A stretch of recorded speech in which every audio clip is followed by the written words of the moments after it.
Bonjour. Good afternoon, good evening, or good morning to all of you, depending on where you are based. We are here together at the Paris Peace Forum and online to talk about the Journalism Trust Initiative, or JTI. It is based on one question.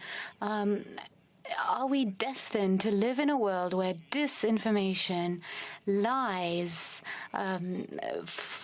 false equivalences are the rule? Are we fated to live with these various phenomena, or are we able to find solutions to ensure that information is reliable, that journalism is worthy of its name, that it is based on ethics and professional methods? So that is really the basis of the JTI that was launched by Reporters Without Borders with various partners. And this initiative seeks to reverse the trend which today gives a comparative advantage to false information and to hate speech. And so we are really looking to reverse that trend. It is based on three phases that are chronological. First of all, the setting up of a standard, the JTI standard, a compliance mechanism, and finally, giving various stakeholders an opportunity to ensure that media outlets comply with these standards. We have an eminent panel with us today, and I'm delighted to have the Vice President of the European Union in charge of values and transparency, Ms. Vera Jourova, who's joining from Brussels. We also have here with us Madam Mira Milosevic, who is Director General of the Global Forum for Media Development, GFMD. And with me here in Paris, traveling from Jordan, is Mr. Daoud Koutab, who is Director General of the Community Media Network. Thank you for being with us. And joining us, I believe, from the United States, Craig Newmark from Craig Newmark Philanthropies, who is a major supporter of journalism. And now, please do not hesitate to stick to the time limit, so that we can ensure that the session is interactive. The session will last 45 minutes. And my first question is to Vera Jourova.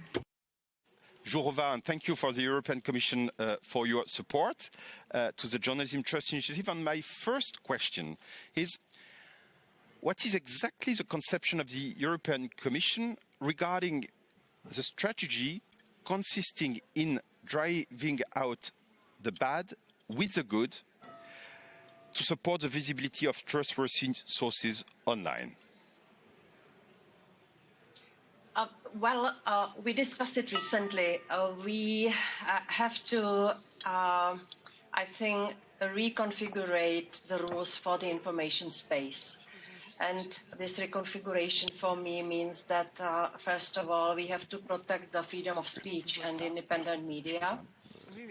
We see that the situation of media is deteriorating in the EU, so that's why we are trying to find the ways how to protect the media, their independence, their ability to do the job, the safety of journalists through different ways. And at the same time, we recognize the role of media in how to put it, not to sound pathetic, how to permanently seek for the truth and how to bring the information to the people who want to be informed and who want to read the facts and the evidence which helps them to make their choices. So that's why we decided to engage in this area. This is a new area for the EU, for the Commission.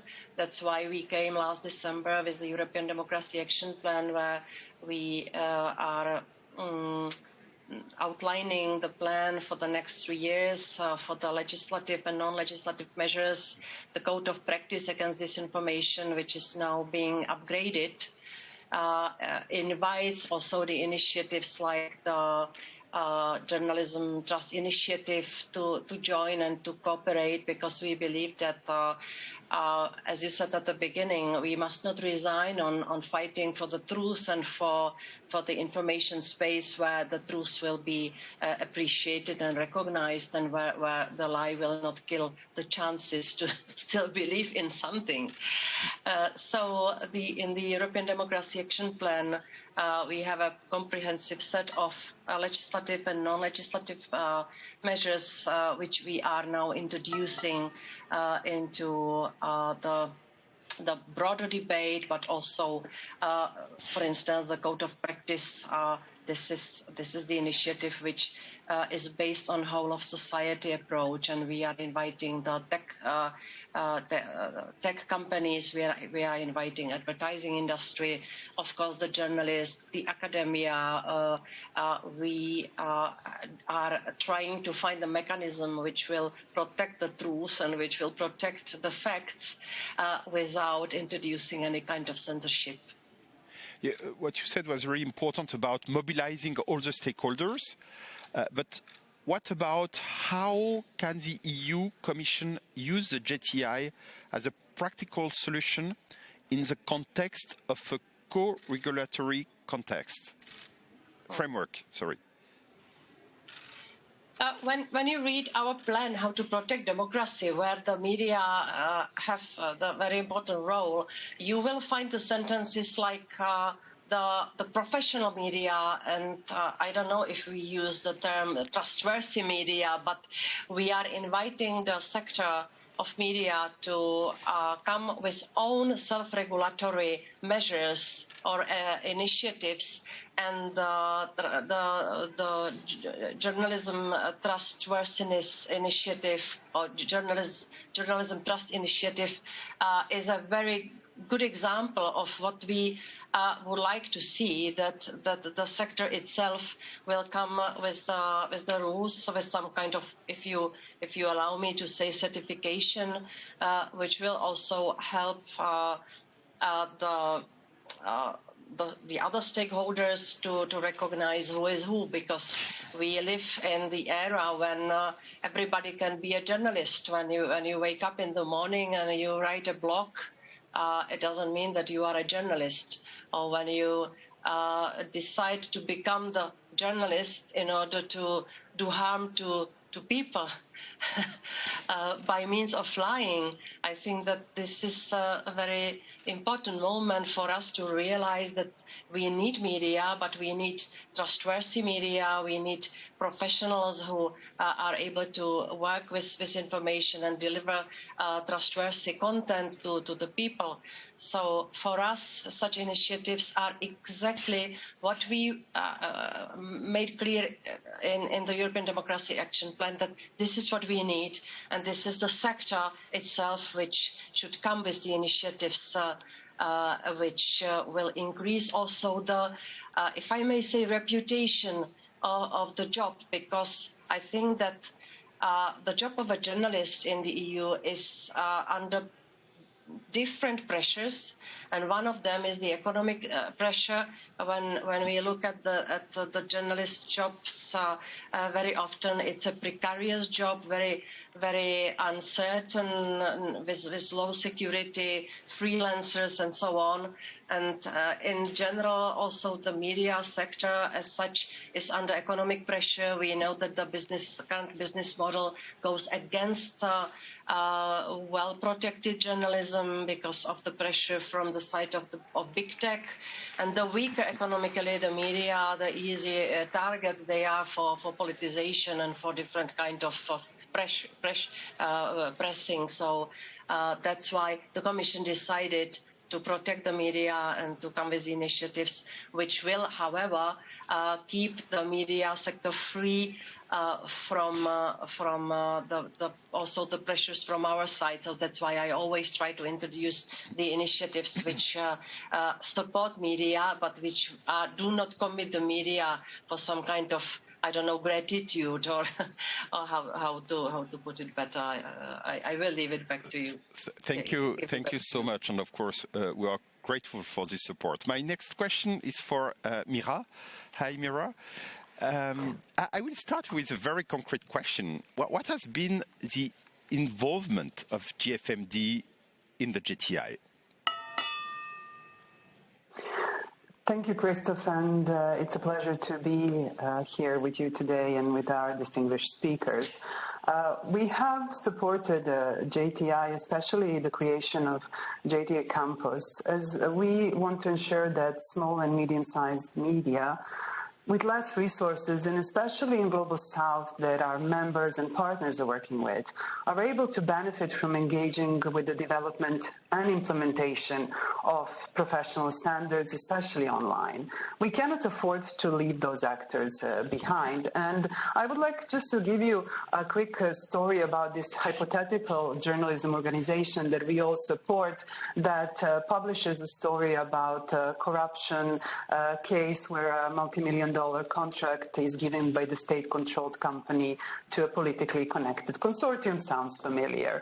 So what happens often is that they first receive a letter from a powerful legal firm that also writes to internet hosting providers or search engines, quoting GDPR or the right to be forgotten and asking for their content and links to it to be removed. Then the second scenario is where politically or financially motivated individuals orchestrate a troll campaign and harass and threaten journalists, and also report the article for allegedly breaching content moderation standards. And this results in account having some kind of sanctions and also for the piece of content to be removed from social media. In both cases, conventional methods of addressing and appealing are really slow, and in both cases there is no clear mechanism that protects freedom of the press and media freedom in the digital world. And so the safeguard that we have created in the analog world over the last 20 or 30 or even more years to protect press freedom and journalism in many cases do not exist online, especially do not exist in countries where our members, 50 countries and more, work and support media and press freedom. So to answer to your question, again, for media development and journalism support organizations and donors and funders, making sure that small media organizations are able to respond to these trends and these major challenges that now we are seeing everywhere is a critical question for us. Just an additional question to what you said, but what will be the use of the JTI standard for the JTI campus? How will it exactly function?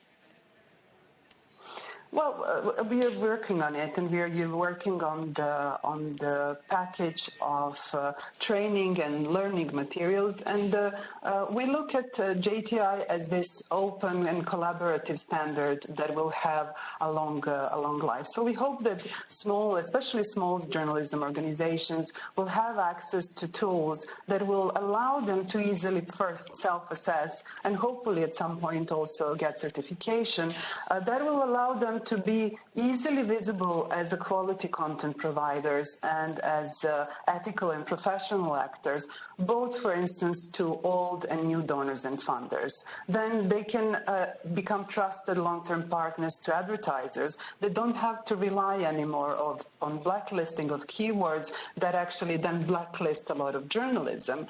Then to have a more open relationship with audiences and supporters in terms of uncovering how their editorial procedures function, and also, of course, ultimately to be part of the system that guarantees fundamental rights of citizens. We also hope that tech companies and private sector will be able to better identify, recognize, verify, and protect freedom of media in the press in the future.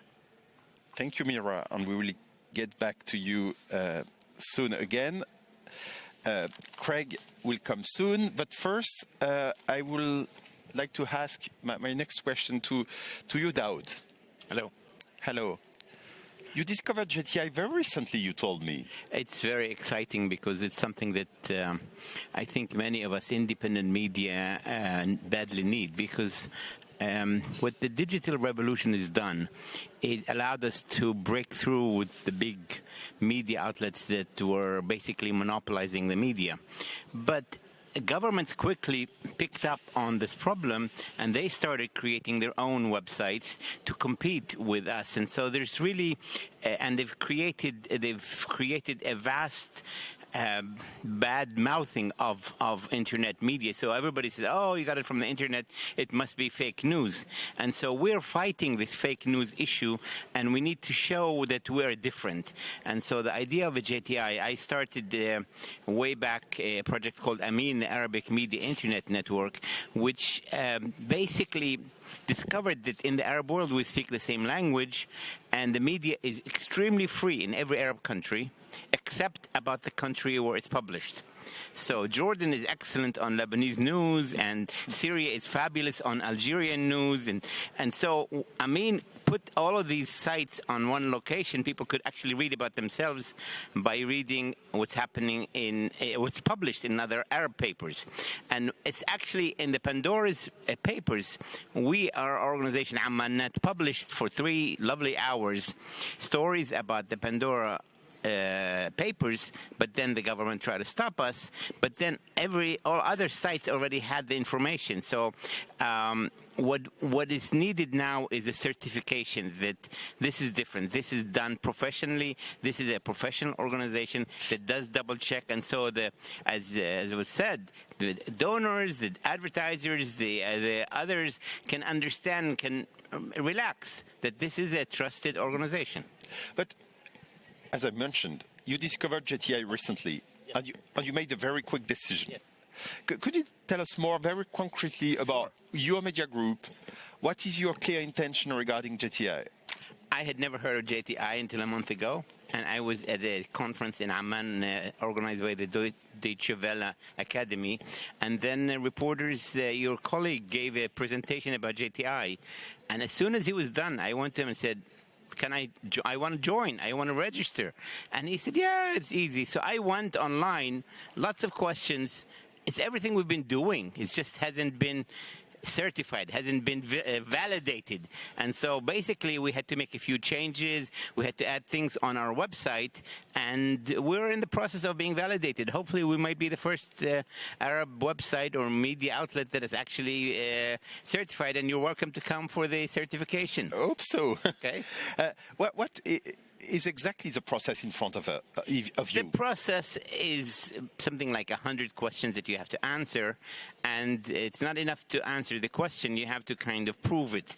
So they say, who are the owners of the media? So you say X, Y, and Z. So what's their address? Are their addresses listed on your website? Actually, we didn't have their address on our website, and some of my staff started saying, "Oh no, we should do it." I said, "No, we have to do everything." So we get the certification, and once you have these things, then an audit firm comes in to double check that what we are saying by filling up this application is actually true, that we actually do have the names and the email numbers, and they will send an email to our chairman of the board to make sure it's not a fake email. Once they are sure of that, then as a third party that has nothing to do with us or you can say, yes, Ammannet is actually doing what they say they're doing.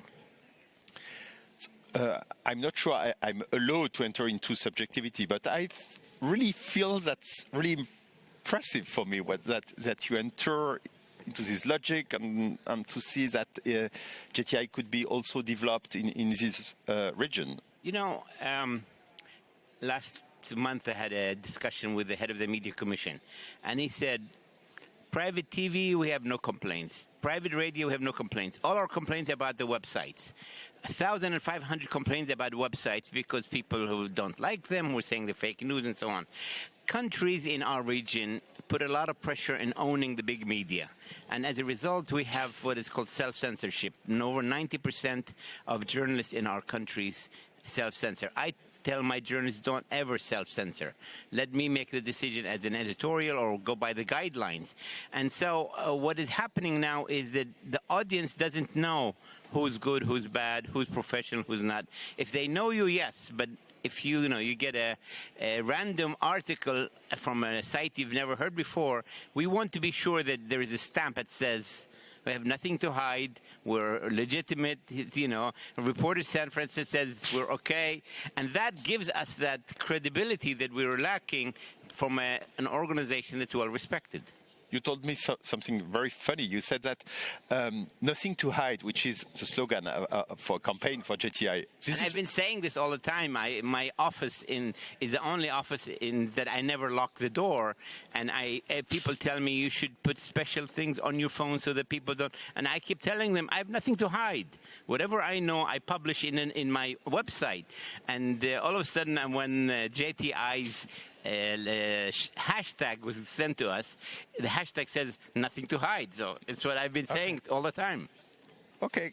Craig, I don't know if you lock your doors or don't as doubt, but Craig, you are not only a philanthropist, but somebody who really cares about on that deep concerns regarding disinformation, on all those new types of contents which are really damaging for democracies, for the freedom of opinion and expression, for rights.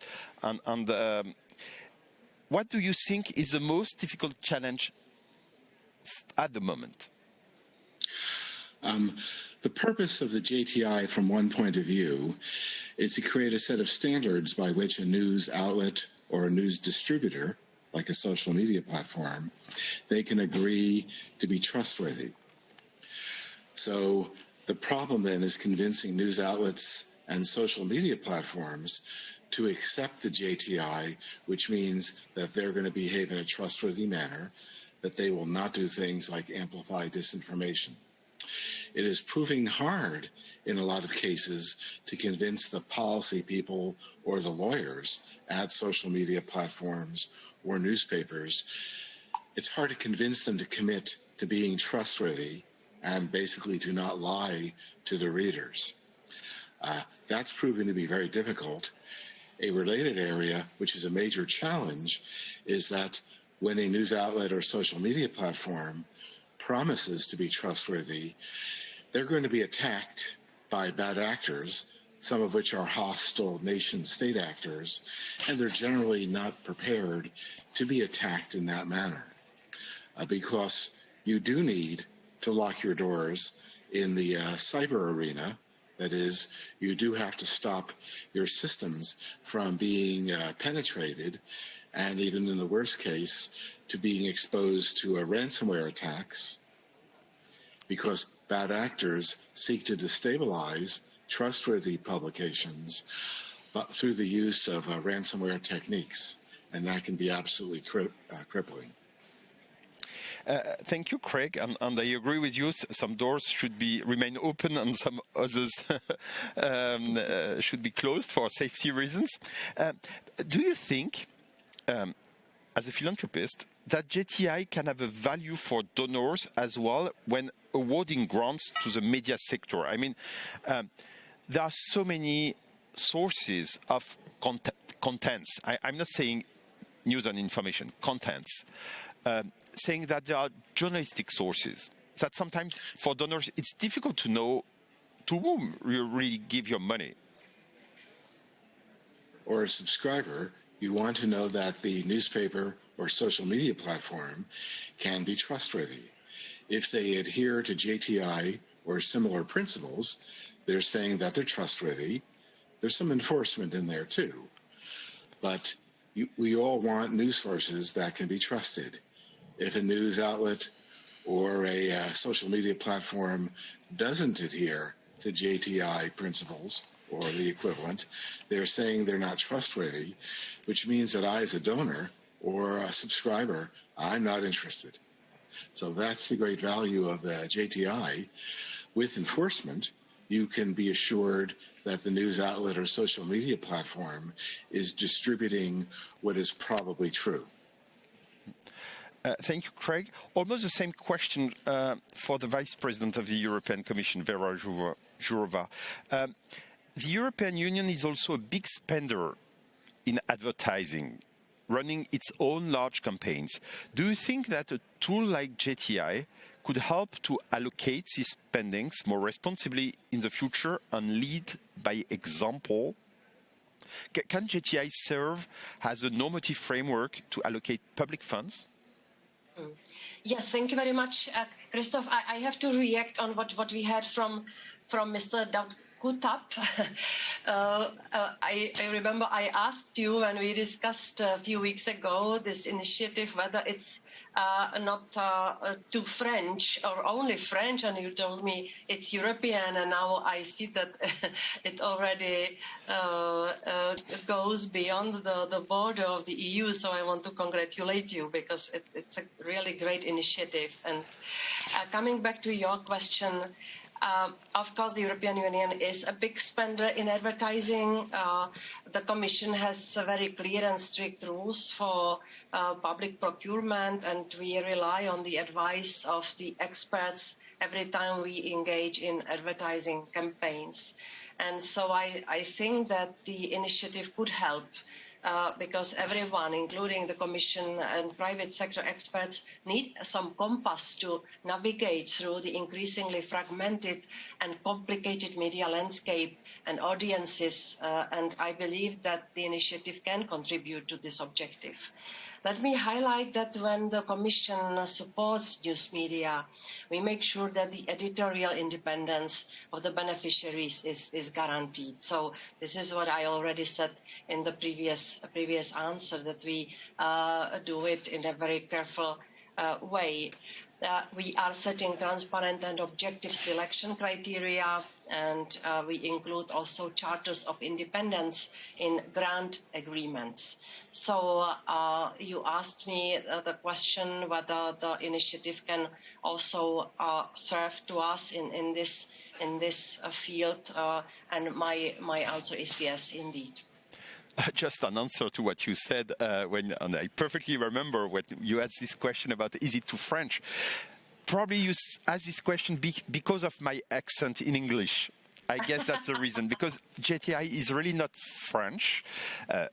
Reporters Without Borders is headquartered in Paris, sure, but during, for instance, the standardization process, we did work with 100 entities from all over the world, with Associated Press in the US, sure, with AFP in Paris, but also with BBC, Guardian. We had an association of consumers based in Brussels. We did work with unions in Taipei and in South Korea, and we got a lot of stakeholders from Africa, from everywhere, in fact. And now we are currently testing JTI with pre-certification. We do this in really different areas. And the first certified companies were, for instance, in North America with Canada. And very recently, this summer, Swiss radio also. On Swiss radio, but Switzerland is closer. That's why I didn't quote Switzerland. and this summer, the first, regarding the conformity assessment system, we need certifiers of certifiers, accreditors, to work on it. And the first certifier of certifiers, the first accreditor to take JTI is a US one. So that's really international. But my accent remains a bit French. I'm sorry for this. But Christoph, of course, it was just a provocation set with my Czech pronunciation. And you can see that it gave you a fantastic opportunity to explain again how big the initiative is. And I congratulate you for that. And of course, I am happy that we can cooperate, because this is exactly what we need to fight against disinformation, but also to fight for better information landscape and better high quality information for the citizens of the EU. I am really grateful for having a chance to cooperate. Thank you so much. We have questions from the public. And the first question from the online public, that's on this device. The question is, what would the success of JTI look like in 5 years? Let's start with you, Daoud. No, I mean, I think that,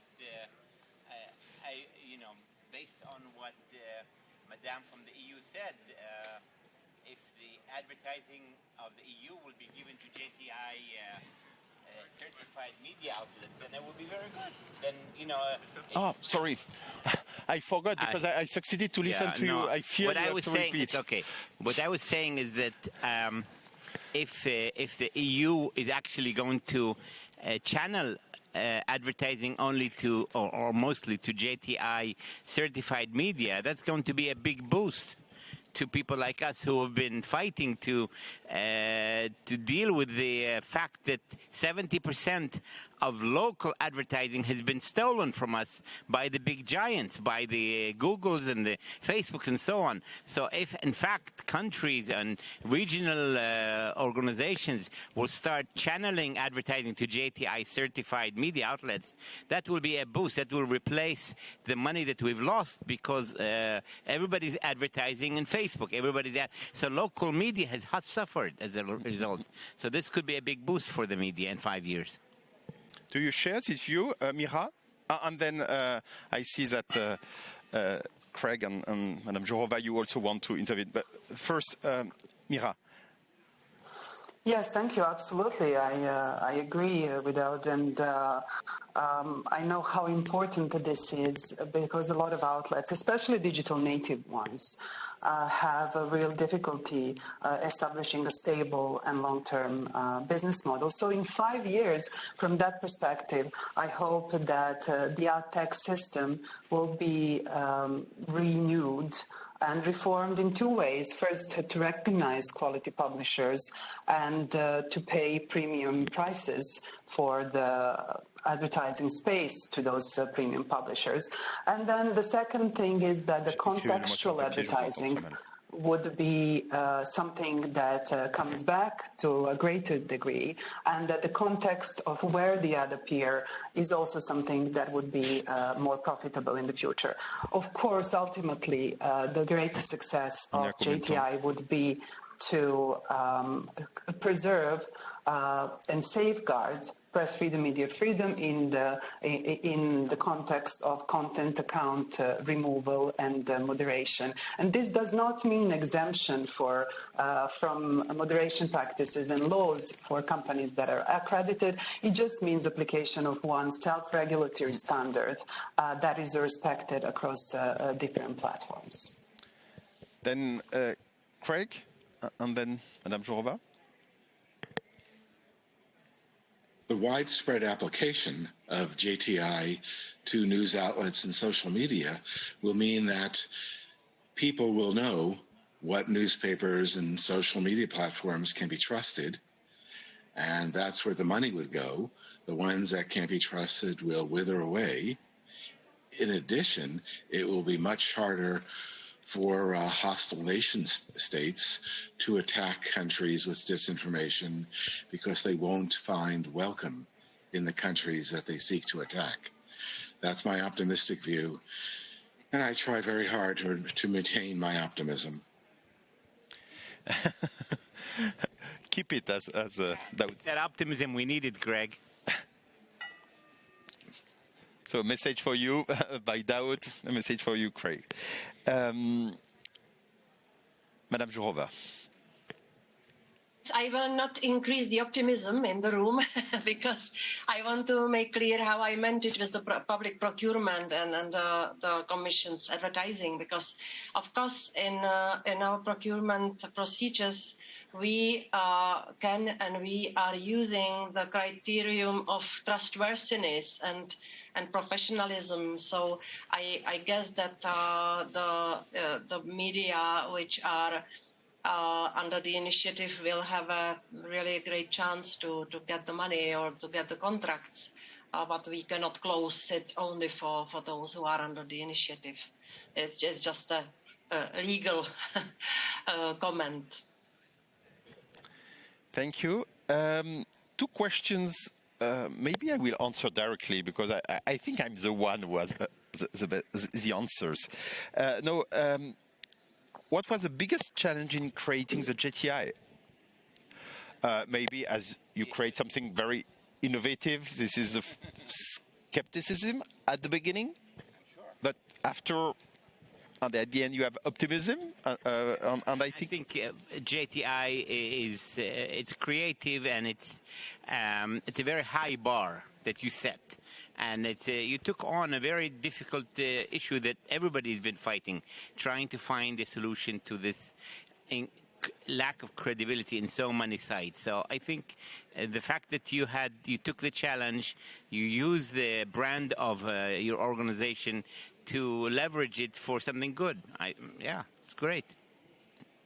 But it was exactly our perspective to create something which could really create systemic change. And when you have such an ambition, of course, there is a risk of skepticism. But what we see, and especially in the past few weeks and months, is that there is really an increasing interest. And you embody this, and I have to say. Probably. We fight a lot with the question of who's a journalist. And I think that's the wrong question. The question is, which is a credible media? And with JTI, we don't have to answer the question of who's a journalist because anybody can write. It's the editors who have to double check and make sure that their writing is accurate that I think we should worry about. So who is a journalist? Anybody can be a journalist. But who is a professional media? It's the one that has a JTI certification. There's another question which is asked by different people about the COVID pandemic, saying what was the impact of the COVID pandemic on the creation of JTI, on the idea. And JTI, in fact, was launched before the pandemic, but clearly the pandemic contributed to raise awareness on the need for trustworthy news and information. And it probably convinced people who were not convinced outside of the media sector and maybe in the media sector, because this pandemic crisis amplified all the other crises which affect journalism. COVID has it's escalated the use of media. More people have got their information from media because of COVID. But at the same time, it accelerated fake news and bad media and all these things. So COVID, I think, is important because it forced us to try to differentiate. So we have 3 minutes left. So Mira, you wanted to react, and then I will ask a final question, which will just that everybody clarifies pessimism or optimism just in 1 or 2 sentences. But first, you, Mira. I just wanted to react, to follow up on Daoud, just to say that it is really important to counter this trend where the content production and what we see online is actually Wild West, and that we don't need JTI to say what is a quality journalism. We actually need JTI and other self-regulatory mechanisms to just point to professional and ethical standards and media and editorial practices, exactly what Daoud was saying. So regarding, in fact, we have 4 minutes left, if I understand well. Sorry for the fake news, which I circulated, about how many minutes we have left. So regarding the future, the perspective, now we have established a mechanism. We have a standard published under the aegis of the European Standardization Committee. We will have, in a few weeks and months, really an established compliance mechanism. We are in the process of working on the incentives. We have a partnership with the World Federation of Advertisers. We see that there is an interest among some governments, donors. It will be probably more difficult regarding the platforms, and I will have full disclosure. YouTube was supposed to participate to this roundtable, and suddenly, unfortunately, had no capacity to come. And I, of course, regret that platforms are not part of it for the moment. But I have to remind that Facebook and Google officially registered to the standardization process and did participate to this. And we have the JTI campus. So we have different ways to act. Now, regarding the future, what are your perspectives to clearly implement it so that this market solution is really used by the market? Because this is not enough to have a tool. It's important that all the stakeholders together, they start using the tool. Who wants to speak first? Oh, let's start with you, Craig. Since I don't have a publication of my own, I won't personally be adhering to JTI, but I do support a number of publications who are trustworthy, and I'll be urging them to do so. For example, the Markup, which does some of the best research regarding tech platforms in America, possibly the world. And I'll be encouraging other organizations to adhere to relevant JTI principles like Facebook and Twitter and Google. Thank you so much. We have 60 seconds left now. And thank you, Craig. JTI would not be what it is without your support. I take this opportunity to clearly say this. Mira, about the future. About the future, we shortly need more research and investment in policy that will argue for mechanisms such as a JTI. But ultimately, JTI is an excellent example where different, for instance, our members and partners that often compete between each other work really well together for the common good. Journalism is an underdog in this race in the moment, and I strongly believe that it's better for us to cooperate with all the different initiatives like ad tech ecosystem does and come up with multi-stakeholder solutions fit for a new era. Daoud, so that Madame Jourova. The business model has been destroyed. And the business model used to be that people bought a newspaper because it had good quality. The newspaper had advertisement because people basically were funding the media. Now we're looking for a new model. There's a subscription model and there's others. But I think if we can find a way to bring back high-quality advertising to local or to general media, that would be a good solution for the business model. Thank you, and let's continue to work together. Madame Jourova, for the final word. Yes, I am very optimistic if everything what we have planned will work. So I can only confirm that the Commission will continue the support of high-quality journalism, and to be successful, we will need you. So good luck, and I'm looking forward to future cooperation. Thank you so much, and I thank you for your optimism, and especially thank you for being constructive. And being constructive, I think we will get huge results. Thank you. See you soon. Bye-bye. Thank you.